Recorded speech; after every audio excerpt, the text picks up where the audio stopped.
It's me, Canela, your favorite cat girl VTuber, and I'm back again with another video. I wanted to talk about a webtoon series that has been getting a lot of attention lately. I mean, you cannot scroll through TikTok for 5 seconds without seeing an ad for this. If you're a part of the webtoon community, you've probably already heard of this series, Tears of a Withered Flower. It's one of the top rated romance series on Webtoons right now. With it being the top, it is also one of the most hated webtoon series. I feel like being in the top, it goes hand in hand. It's also most hated. There's so much arguments about this webtoon, especially regarding the character design.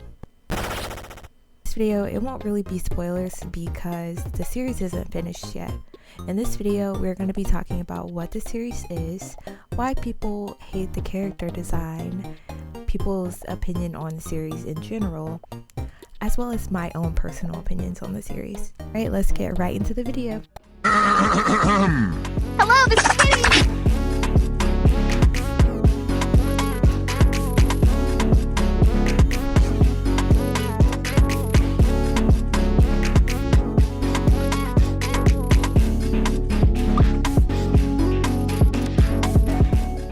What is Tears of a Withered Flower, or what is Tears of a Withered Flower about?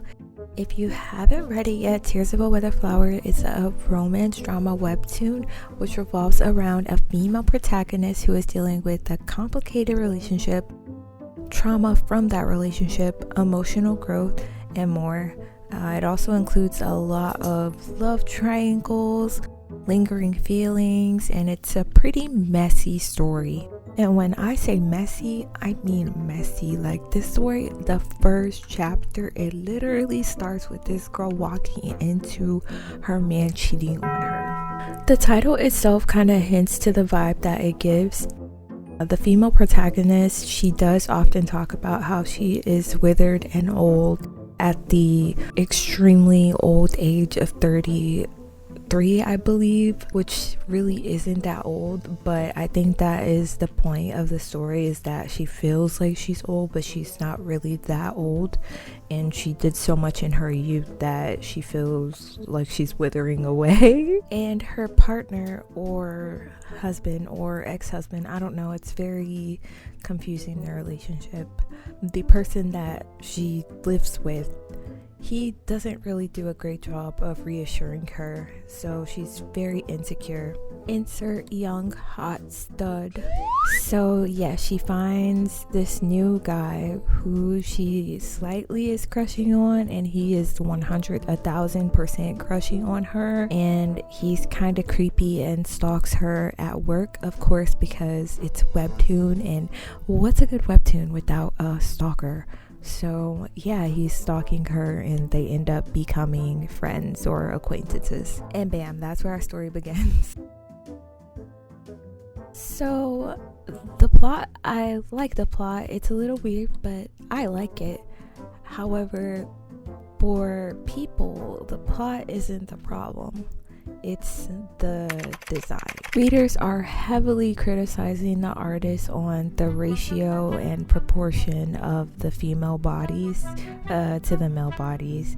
They think that the woman is so small and unproportional, and I mean, if you look at it, it is slightly unproportional. However, people are just really upset about it. They think it creates like an unrealistic standard. But it's a webtoon, of course it's not real, it's a drawing, it's not gonna be perfect.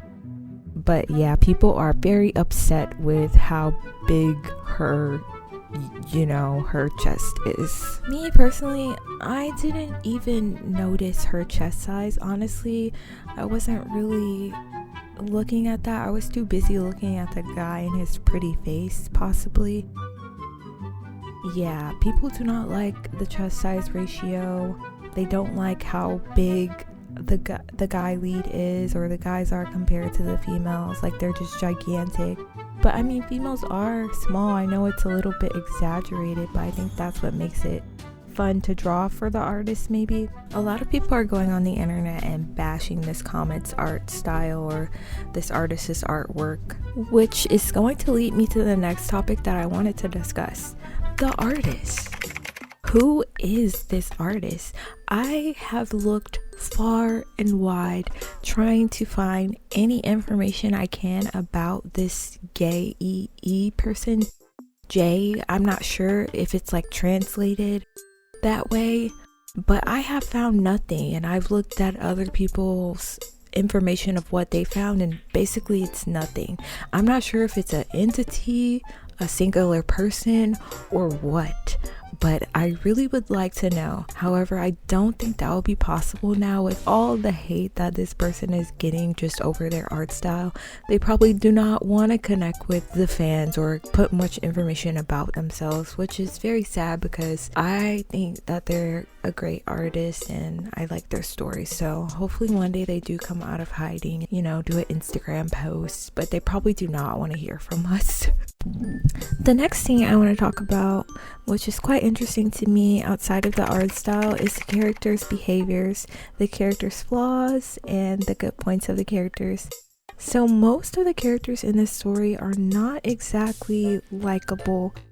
Most of the characteristics that they have, if it was given to someone that I knew in real life, I probably wouldn't like them or hang out with them that much. But I think that's what makes the story so interesting, is that you're watching a group of people who have a lot of flaws and they're trying to just circulate and figure out this life thing together. It's not perfect people. They are extremely flawed, extremely damaged, and extremely traumatized, most of them. Let's take the main character for example, Haisu. I'm not sure if I'm saying that right.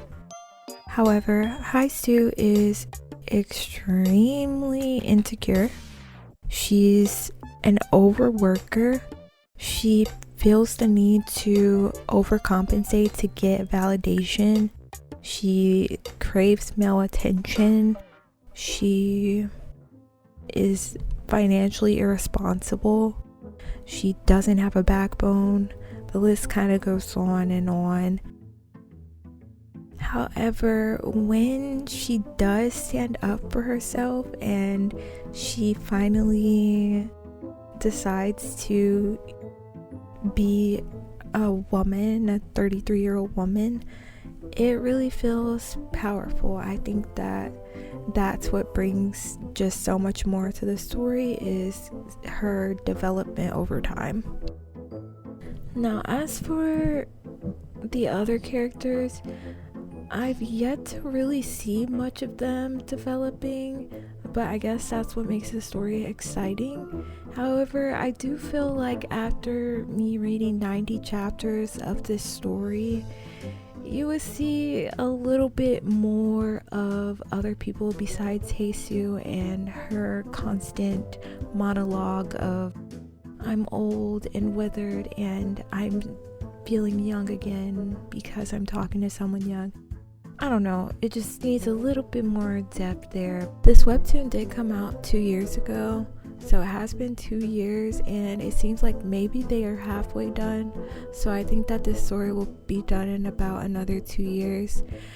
Maybe there will be another version or a full version that comes out in Korean and maybe gets translated over possibly outside of Webtoon, but I highly doubt it because they're probably making so much money from Webtoon they just want to release it when Webtoon releases it, which is every Thursday. Should you read this? I'm gonna give you my personal opinion. I think it's a good read. If you could get past the very strange portions and just focus on the story, I think it's a good read, and I recommend it for people that want like a mature, different vibe, because the story isn't going through a lot of the common tropes. Yes, it does have a lot of common tropes. However, the main trope is not as common because it's the woman going for someone younger, and I think that's a different trope besides the guy going for the younger girl. So I definitely recommend it, although it is a pretty slow-paced story and you're probably going to get frustrated by a couple of things. If you're easily rage baited, it may not be the story for you. So that was my take on Tears of a Withered Flower. I'm really curious what you guys think. Make sure to leave your opinion on this series below. Hi guys, thank you guys for making it to the end of the video. I really appreciate you guys watching my videos, liking and subscribing. I hope to see you guys in another video, stream, TikTok, or anywhere else. I hope you guys have a wonderful, amazing day, night, or whatever it is now. And I'll see you guys next time. Bye!